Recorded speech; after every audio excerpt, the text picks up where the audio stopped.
Hey guys, welcome to our garage. Right now, Jared is doing some work on the old Vic. I went to start her up one day and she didn't start, and stop, it's not typical. That like never happens. So I knew something was going on.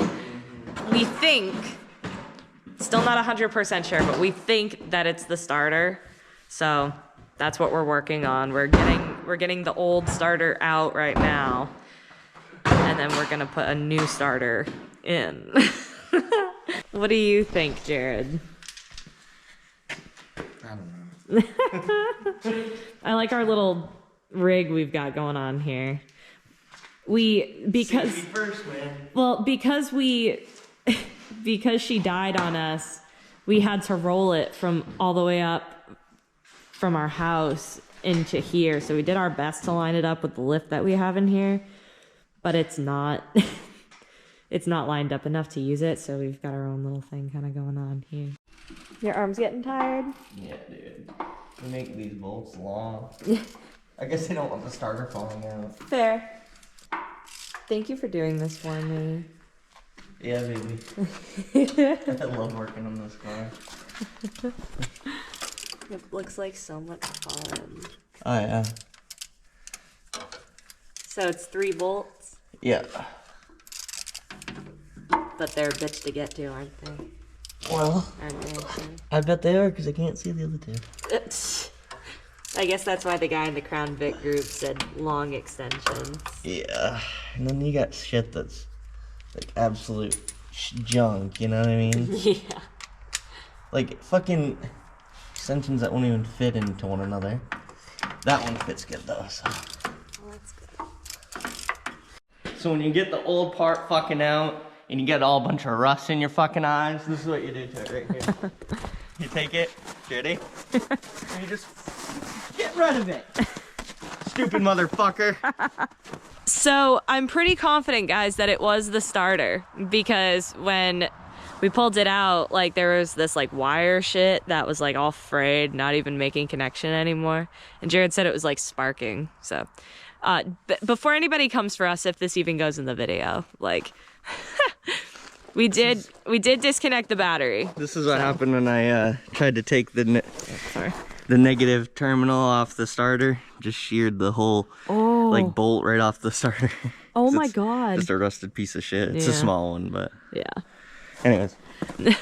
Jesus. The Vic has proven to be quite the experience to work on. Yeah, dude, that last top bolt of the starter is so hard to get to. Like the only way that I could see to get to it was there was just a little bit of clearance between the like the control arm and like the frame of the car. The way I had it jacked up, there was like that much I could see through, and I could just see the bolt a little bit, and I could barely get the light in there. Like barely had room for the light. Probably could have gone and get a smaller flashlight. It would have been easier, but anyways, just could barely see, and I had to work up underneath and get the fucking socket with the extension on it and try to get the fucking ratchet on. It was a pain in the ass. I spent like a half hour on that last Yeah, and you're bolt. bleeding. Yeah, because it's all fucking, it's just metal all up in there, all fucking rusted. Probably got tetanus. You need to go get a tetanus. But we got it. We got it. 5 hours later. So today we're gonna do some guitar repair. I'm thinking about taking my Fender P bass, really cheap one, but the paint started flaking off. So a few years back, I did something to chip all the paint off. Yeah, I like peeled it off or took like a putty knife to it, I think, and like got all the paint off. But I'm gonna take that all apart, sand it down. It needs a new jack or something. It's making some noise. But first, we're gonna change the strings on the Les Paul. We got some Diodarios, which I haven't been too happy with this year. I don't know if it's the humidity or what. I mean, it's not humid now, it's the middle of winter, so, but I'm still breaking some strings all the time. Definitely not as much though as this summer.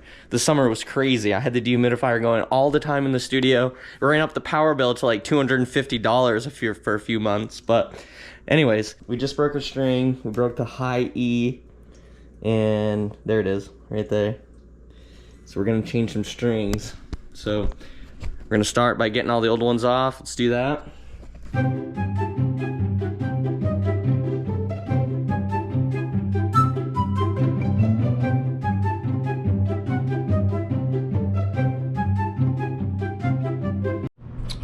So now that we get all the strings off, we're gonna oil the fretboard. It's been a while. I usually do this, I don't know, probably 3-4 times a year. Might be too excessive. You really don't have to do it probably once or twice a year, really. I like how it makes the wood look really dark. And it just cleans up the frets. Where it says volume here, should also say volume here, and that fell off. If anyone knows the link to get that new piece, that would be awesome. I really don't want to have to buy the whole new knob set. Anyways, we'll do a time lapse of polishing the frets. We're using, what are we using? Music Nomad F1 oil. It's pretty good stuff.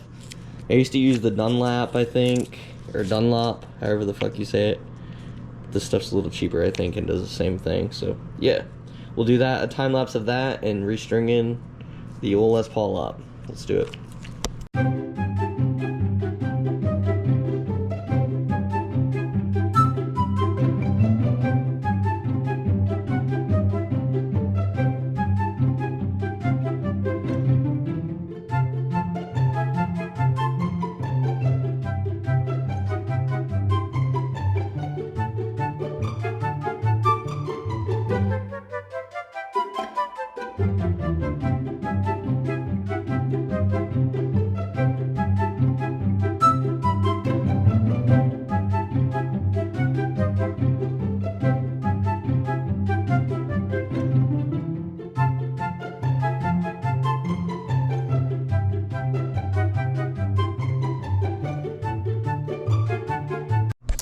So now we get the base. Like I said a few years ago, I took all the black paint off it.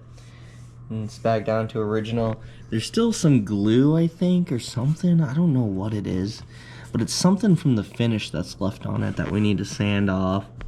But right now, I'm basically going to tear it all apart down to just this body. I'm going to take the neck off and the pick guard.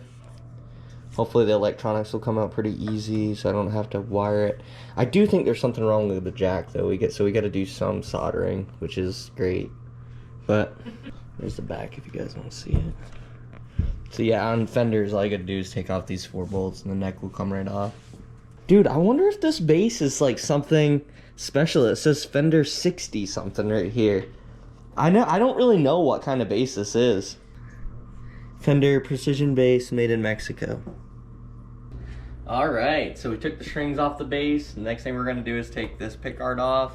It should pretty much just pull right out, I think, because there's nothing that goes through the back like a Les Paul.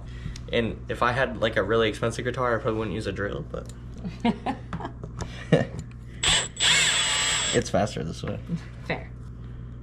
But Sear and I did just look this up, and it's worth, I guess in good condition anyways, it's worth about, what was it, $800 to $1,000? Yeah. Because it's the 60th anniversary edition. But as long as we go easy, this will be a lot faster than using any sort of screwdriver. Yes. Okay, so let's see how this pulls out. Oh, that sucks. So the pickups are screwed right down to it. Oh. It looks like. And what is this? Something that grounds the bass? Probably it's like some sort of ground, I'm guessing. That was not what I expected, though.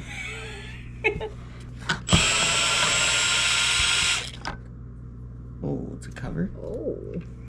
So that's how we get it out. It's kind of like stuck down to it, I guess. It's really strange to me how they would do that. But That is strange. this is like some sort of cover, and then this just kind of sticks to it. Can be removed. And then this must be some sort of ground. What do you think, Sarah? I have no idea. We've removed all of the electronics and pickups.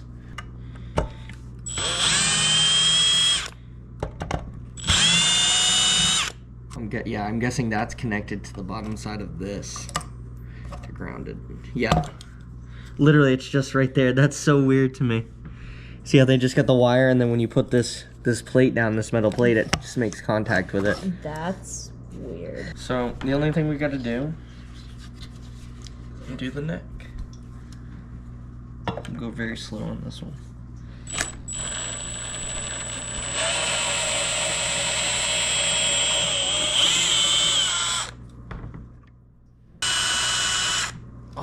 Alrighty. There's the screw.